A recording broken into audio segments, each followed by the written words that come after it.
Hello, everyone. Welcome to this session. My name is Jonas Jikeng, a master's student at Grand Canyon University, and my course is Enterprise Security Infrastructure Design. Today, I'll be looking at the differences and similarities with Linux and Windows systems.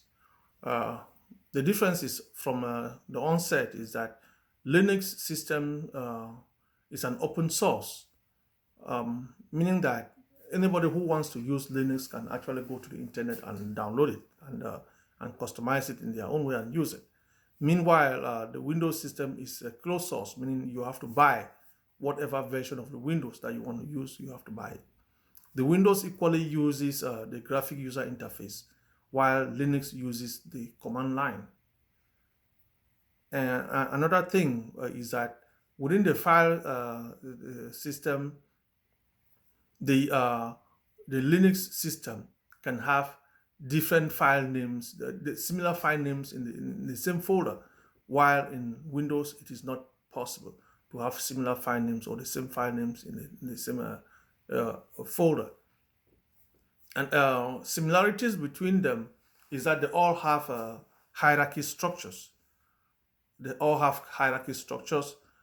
In Linux, the hierarchy structure comes from the root, the root user, while in Windows the hierarchy structure is the admin user. Now, I'll be looking at why I might prefer Linux or Windows from an enterprise security viewpoint. I'll prefer a Linux system from an enterprise security viewpoint because Linux systems are very highly secure. Linux systems are not very susceptible to attacks, network attacks or hacker attacks, unlike Windows, which are prone to attacks. Again, and from the production standpoint, I'll prefer Linux as well because in Linux, the computer language, as we'll say, is in Java. The production language is in Java, which is more of a Linux flavor. So enterprises, if I were asked to choose if my enterprise should use a Linux or a Windows system, I would probably choose a Linux system. Now, my next presentation will be on storage devices, looking at comparing two different storage solutions. Here, I will look at direct storage connect, direct attached storage, and network attached storage. Direct attached storage, this is storage which is directly attached to your computer or to the server. Here we are looking at the hard disk drive or the USB drives. This is where documents, folders, and things can be stored. On the other hand, the network attached drives are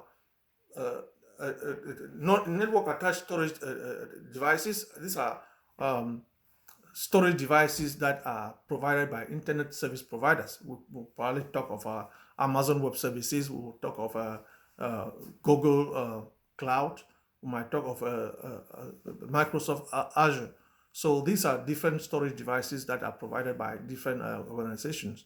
The network attached storage, the network attached storage devices are provided by someone, and you can only choose to pay only on the little portion of the server that you are using to store your data, while the direct attach, which is the hard disk drive, you store everything on your computer. From an ethical standpoint and from a Christian standpoint,